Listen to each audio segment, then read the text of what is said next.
El día de ayer, Tulsi Gabbard, la próxima directora del Servicio Nacional de Inteligencia, arrojó una bomba de verdad en la corrupción del Estado profundo y expuso a los 51 funcionarios de inteligencia, incluido Hillary Clinton y el Partido Demócrata, en una declaración de apertura abrasadora. Tulsi Gabbard expuso a todos estos funcionarios que certificaron y validaron falsamente la colusión rusa del año 2016. ¿Se acuerdan cuando los 51 funcionarios de inteligencia dijeron que Donald Trump estaba coludiendo con Rusia? Y también afirmaron que la laptop del infierno era falsa y resulta que era verdad. Tulsi Gabbard tomó por asalto a Washington, D.C. mientras expuso la pudrición de la corrupción del Estado profundo, golpeando duramente a los 51 funcionarios de inteligencia, incluida la Hillary Clinton. Hillary Clinton fue la que le pagó a Christopher Steele. ¿Se acuerdan de Christopher Steele? El espía británico, para gestionar la colusión rusa y decir que Donald Trump se estaba comunicando secretamente a través de un servidor de un banco en Moscú para hablar directamente con Vladimir Putin. Y también dijeron que la laptop del infierno de Hunter Biden era mentira. ¿Por qué nunca dijeron que Hunter Biden tuvo negociaciones turbias con Baturina? Baturina era la esposa de un ex alcalde de Moscú. Él falleció, quedó la mujer viva con toda su herencia. Baturina hacía negociaciones turbias con el gran tipo. El gran tipo en ese momento era Joe Biden. Mientras se encontraba ante el Comité de Inteligencia del Senado para su audiencia de confirmación como la elección del presidente Trump para el director de Inteligencia Nacional, Tulsi Gabbard entregó una acusación devastadora de los fracasos y abusos de la comunidad de inteligencia en las últimas 2 décadas, señores. Tulsi Gabbard, una veterana de combate y ex candidato presidencial demócrata, no perdió tiempo llamando a los fiascos de inteligencia políticamente motivados que han costado vidas estadounidenses, socavaron la seguridad nacional y alimentaron la peligrosa inestabilidad global. Durante demasiado tiempo, defectuosos, inadecuados a la inteligencia armada han llevado a fallas costosas y al debilitamiento de nuestra seguridad nacional y las libertades dadas por Dios consagradas en la Constitución. El ejemplo más obvio de una de estas fallas es nuestra invasión de Irak, basada en una fabricación total o una falla completa de la inteligencia. Esta desastrosa decisión condujo a la muerte de decenas de miles de soldados estadounidenses, millones de personas en el Medio Oriente, migración masiva, desestabilización y socavación de la seguridad, socavar la seguridad y la estabilidad de nuestros aliados europeos. También contribuyó al surgimiento del grupo terrorista ISIS, el fortalecimiento de Al-Qaeda y otros grupos yihadistas islámicos y el empoderamiento de Irán. El pueblo estadounidense eligió a Donald Trump como su presidente, no una vez, sino 2 veces y 3 veces. Y las agencias de inteligencia fueron politizadas por sus oponentes para socavar su presidencia y retratarlo falsamente como un títere de Putin. El testimonio de Tulsi Gabbard se metió en los esfuerzos coordinados de la campaña de Clinton y Biden para manipular las agencias de inteligencia para obtener ganancias políticas. Destacó como el ahora desacreditado Christopher Steele, el Steele Dossier, ¿se acuerdan? Financiado por la campaña Hillary Clinton, se utilizó como evidencia para espiar ilegalmente al asesor de campaña de Trump, Carter Page, a través de Warren Fixa. Tulsi Gabbard también se dirigió a los 51 exfuncionarios de inteligencia que etiquetaron falsamente la computadora portátil de Hunter Biden, lo que les acabo de decir, como desinformación rusa. Decían que esto era falso. Para ayudar a Joe Biden a asegurar la victoria de las elecciones del 2020. ¿Le funcionó? Les funcionó. Qué locura. Ella expuso al operador de la campaña de Biden Tony Blinken como el autor intelectual detrás de la Carta de la Desinformación. Tulsi Gabbard también criticó al exdirector de Inteligencia Nacional, James Clapper, por mentir descaradamente al Congreso sobre programas de vigilancia masiva que atacaron a los ciudadanos estadounidenses. Y no se detuvo. Al ex jefe de la CIA, John Brennan, a quien le recordó al mundo espió al Congreso, fue atrapado y se enfrentó a cero responsabilidad. Tulsi Gabbard reveló uno de los abusos más escalofriantes bajo la administración Biden, la orientación del FBI a los católicos devotos. Bajo Biden, el FBI abusó de su poder por razones políticas para tratar de vigilar a los católicos que asisten a las masas latinas tradicionales, etiquetándolos como católicos tradicionales radicales. Sí, señores. Tulsi Gabbard, el día de ayer, bombardeó a todos estos demoníacos de la izquierda radical y quiero compartírtelo a continuación. Mira esto. Patriots, thank you for your love and support. I'm honored and grateful to President Trump for his trust and confidence in nominating me to serve our country as the Director of National Intelligence at a time when trust in the intelligence community, unfortunately, is at an all-time low. Chuck Schumer admitted a few years ago, quote, "You take on the intelligence community, they have 6 ways from Sunday at getting back at you."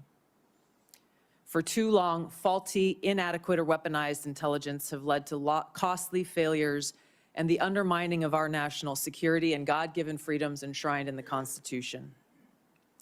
The most obvious example of one of these failures is our invasion of Iraq based upon a total fabrication or complete failure of intelligence. This disastrous decision led to the deaths of tens of thousands of American soldiers, millions of people in the Middle East, mass migration, destabilization, and undermining of the security and stability of our European allies, the rise of ISIS, strengthening of al-Qaeda and other Islamist jihadist groups, and strengthening Iran. Here are just a few other examples. The American people elected Donald Trump as their president not once but twice, and yet the FBI and intelligence agencies were politicized by his opponents to undermine his presidency and falsely portray him as a puppet of Putin. Title I of FISA was used illegally to obtain a warrant to spy on Trump campaign advisor Carter Page, using a Clinton campaign-funded false dossier as their so-called evidence. Biden campaign advisor Tony Blinken was the impetus for the 51 former senior intelligence officials' letter dismissing Hunter Biden's laptop as disinformation specifically to help Biden win the election. Former DNI James Clapper lied to this committee in 2013, denying the existence of programs that facilitated the mass collection of millions of Americans' phone and internet records, yet was never held accountable. Under John Brennan's leadership, the CIA abused its power to spy on Congress, to dodge oversight, lied about doing it until he was caught, and yet has never been held responsible.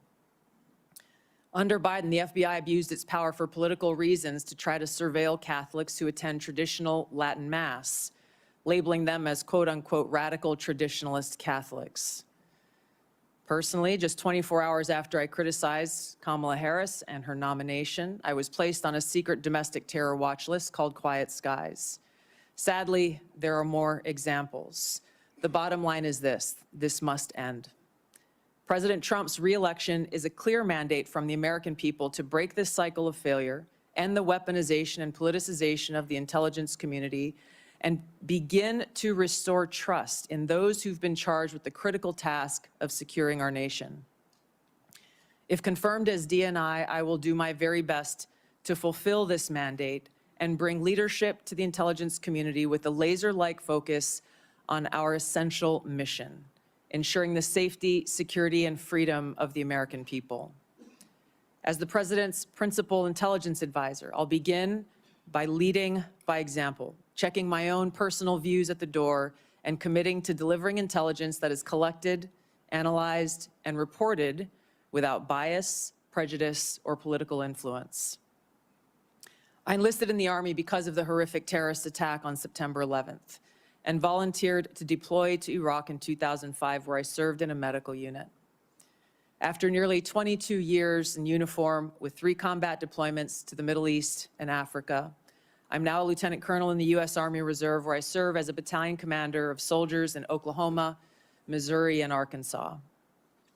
I served in Congress for 8 years on the Homeland Security, Foreign Affairs, and Armed Services committees. And it's my experience in the military and in the halls of Congress that have given me a deep understanding of the complex challenges that our nation faces, in both roles engaging with world leaders, in both roles being privy to highly classified intelligence. So I know firsthand how essential accurate, unbiased, and timely intelligence is to the President, to Congress, and to our warfighters. I also know the heavy cost of intelligence failures and abuses. Senator Collins, you led the creation of ODNI specifically to address those intelligence failures of 9/11 and Iraq's so-called WMDs. The need for the ODNI under strong leadership still exists today. If confirmed, I'll bring my experience and fresh eyes to leading the intelligence community. And my day one priorities will be to assess the global threat environment, identify where gaps in our intelligence exist, integrate intelligence elements, increase information sharing, and ensure that unbiased, apolitical, objective collection and analysis to support the President and policymakers' decision-making occur. I'll work to end the politicization of the intelligence community and ensure there is a clear mission focus in the IC on its core mission of this unbiased, apolitical collection and analysis of intelligence to secure our nation. I'll work to rebuild trust through transparency and accountability. This is a national security imperative. And I'll work to assess and address efficiencies, redundancies, and effectiveness across ODNI to ensure focus of personnel and resources is on our core mission of national security. Now, in my meetings that I've had with many of you, you expressed bipartisan frustration about recent intelligence failures as well as the lack of responsiveness to your requests for information. Whether it's the surprise October 7th Hamas terrorist attack, to the sudden takeover of Syria by Islamist extremists, failures to identify the source of COVID, anomalous health incidents, UAPs, drones, and more. If confirmed, I look forward to working with you to address these issues. Ensuring the safety, security, and freedom of the American people is a mandate of leadership that rises above partisan politics.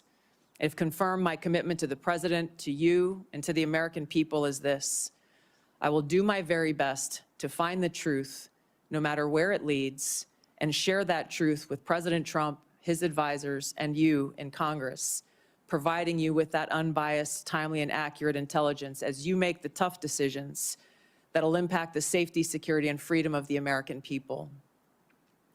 Now, before I close, I want to warn the American people who are watching at home. You may hear lies and smears in this hearing that'll challenge my loyalty to and my love for our country. Those who oppose my nomination imply that I am loyal to something or someone other than God, my own conscience, and the Constitution of the United States, accusing me of being Trump's puppet, Putin's puppet, Assad's puppet, a guru's puppet, Modi's puppet, not recognizing the absurdity of simultaneously being the puppet of 5 different puppet masters. The same tactic was used against President Trump and failed. The American people elected President Trump with a decisive victory and mandate for change. The fact is, what truly unsettles my political opponents is I refuse to be their puppet. I have no love for Assad or Gaddafi or any dictator. I just hate Al-Qaeda. I hate that we have leaders who cozy up to Islamist extremists, minimizing them to so-called rebels. As Jake Sullivan said to Hillary Clinton, quote, Al-Qaeda is on our side in Syria. Well, Syria is now controlled by an Al-Qaeda offshoot, HTS, led by an Islamist jihadist who danced in the streets on 9/11 and who was responsible for the killing of many American service members. Democrat senators in the past resorted to anti-Christian bigotry against some of President Trump's judicial nominees like Amy Coney Barrett and Brian Boucher.